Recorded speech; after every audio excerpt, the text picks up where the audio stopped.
Krishna, Shri Govardhan Puja ki Jai. Hare Krishna. So, I'd like to welcome everyone here to our Hare Krishna temple in Amsterdam. All of you, I think, are very active members of the congregation, it seems. And we'd like to thank all of you for your wonderful participation in this beautiful ceremony of Govardhan Puja. So, we have a few minutes to introduce all of you to the meaning of Govardhan Puja. So, 5,000 years ago, in Rajabhumi, the cowherd men, the elderly Gopras headed by Nanda Maharaj, they gathered together with Brahmanas to perform the Indra Yagya, which, according to the Vedic calendar, was to take place at a very specific time. And so everything under lawful Vedic injunction was arranged. And of course we're speaking of a time thousands of years ago when in India the elaborate Vedic ceremonies were still very much in practice. Now, not so much of course, but then they had very highly qualified brahmanas who had power of mantra by the purity of their and the strength of their chanting. They could call the demigods, call Lord Vishnu, who was known as Yagya, Yagya Purush, to accept their offerings. So this was the plan. And this is according to what is called the Karma Kanda section of the Vedas. Karma means, of course, human work. We all have to do work in this world. There's no avoiding that. So the Vedas help us overcome the inauspicious reactions of our work, because you know, this is the nature of this world, that even you have all good intentions, as soon as you try to do something, as soon as you take a step, someone is being injured, unknown to you. Unfortunate living entities are being crushed underfoot. When we light the fire, we want to make a nice feast, but as soon as the fire is burning, so many living entities are destroyed in the fire.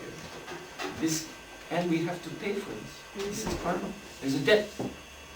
So the Vedas prescribe a means by which one can perform one's work and minimize the bad reaction and maximize the good reaction. Now this is not spiritual life actually. As Krishna explains in the Gita, spiritual life, bhakti yoga, Krishna consciousness, is nice karma.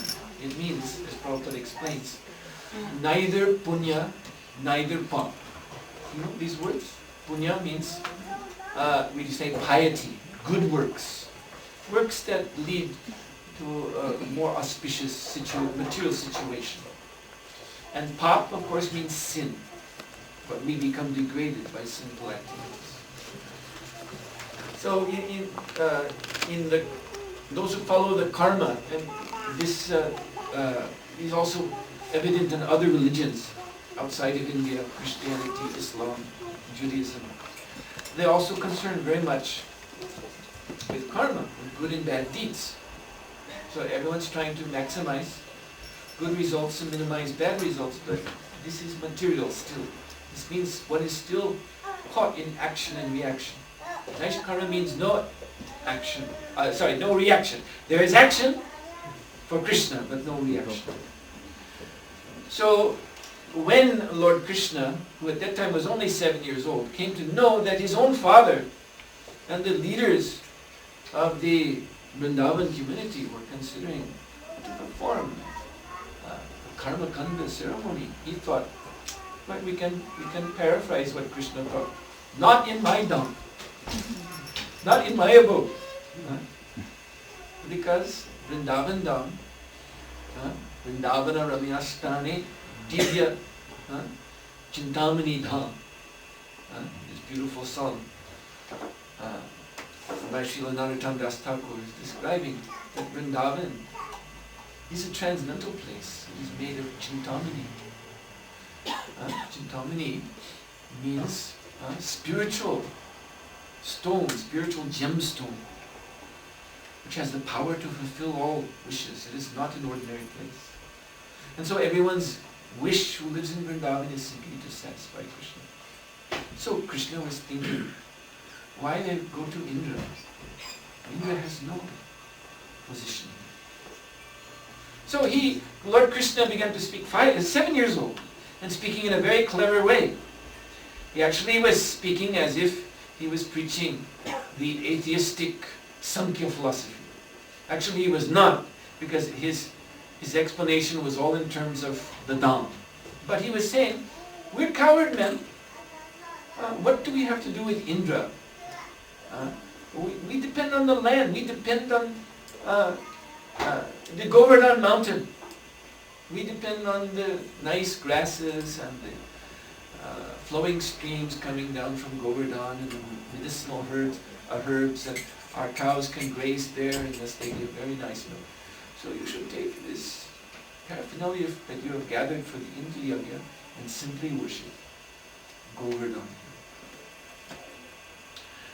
So the nature of Vrindavan is that the Vrajavasis are sold out to Lord Krishna. Their hearts belong to Krishna.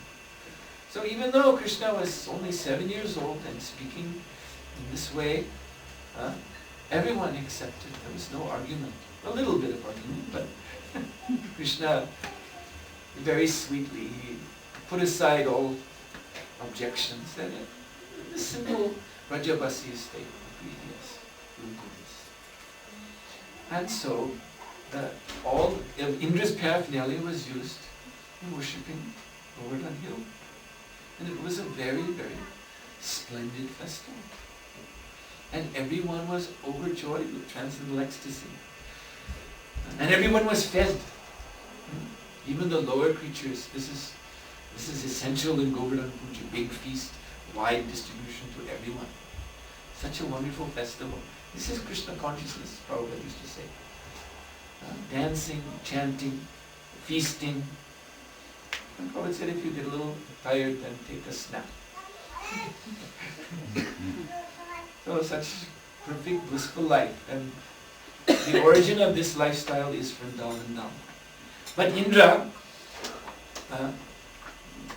due to Krishna's, the will of Krishna's Leela, Indra manifested some pride, some arrogance, some haughtiness, that why they are neglecting me. After all, it is Vedic injunction. But Vedeshwar Durlabham, through the Vedas, Krishna Bhakti is not to be known. So, these injunctions, they do not trespass into Vrindavan Dham. But Indra, in his pride, actually, he was, and we don't want to make any offense against Indra, he's a great demigod, but he was taking on a little bit of the flavor of Kamsa. Although he's the king of the Devatas and a natural enemy of all the Asuras. But Kamsa was thinking, Vrindavan, this is under my jurisdiction. These people there have to do what I say. And Kamsa was sending Putana and Aristasura and so many demons to cause trouble, cause destruction. So Indra, he became a little bit like that. No, not a little bit, a lot. But momentarily. So he sent the Samvartaka clouds to inundate. I'll teach them a lesson. So these clouds only are released at the time of devastation of the universe. At the end of Brahma's day, for example, the Garbhodak, there's rain and the Garbhodak ocean rises up as far as the heavenly planets. All the lower planets are inundated. So the rain was coming down with the thickness of trunks of elephants. And all the Brajabasis, the Gopas, the Gopis, the cows, all living entities, they all came before Krishna. They were soaking wet. Now Indra is angry. So Lord Krishna, with the little pinky, the little finger of his left hand, he lifted up the great Govardhan mountain, which at that time was much, much larger than it is now. Although now it is also very, very large. He lifted up the whole Govardhan mountain, balancing it on his little finger, and held it aloft for 7 days, so that all of his devotees could gather, as you see here. This is also Govardhan. This is the wonder of Krishna consciousness, that Govardhan can manifest here in Amsterdam. Govardhan is here in Amsterdam. Brajabasis are there. They're here for our service. So they gathered under Govardhan, Parva, took shelter there. All of their needs were automatically taken care of by Lord Krishna. And so this was such a wonderful pastime. Everyone had the opportunity to drink of the nectar of Krishna's beautiful form for 7 days. Nothing else to do but look at Krishna. And these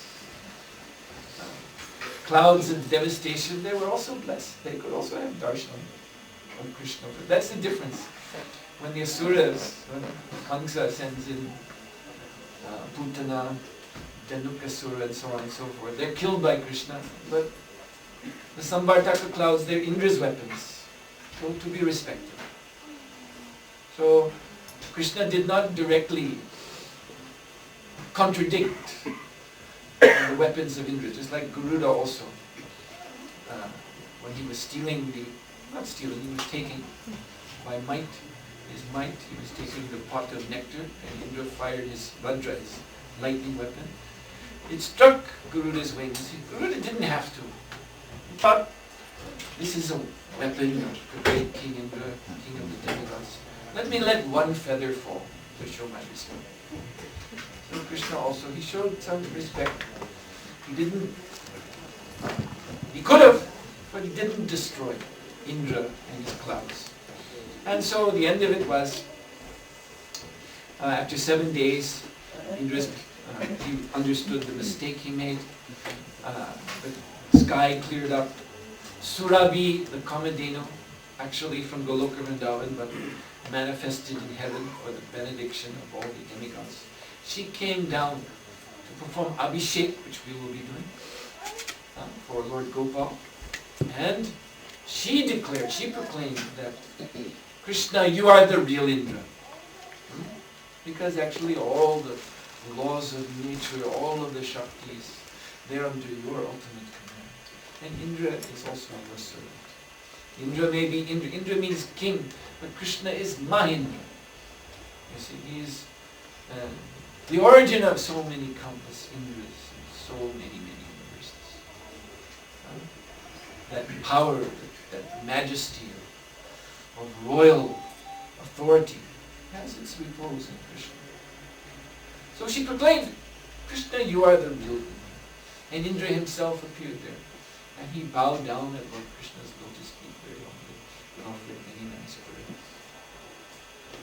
So, in this way, although Krishna, he was only 7 years old, you see this wonderful Govardhan Lila. It establishes Lord Krishna's supreme authority, establishes Krishna as Bhakta Vatsal, the caretaker of his devotees. It establishes Govardhan as both the Lord and the servant of the Lord.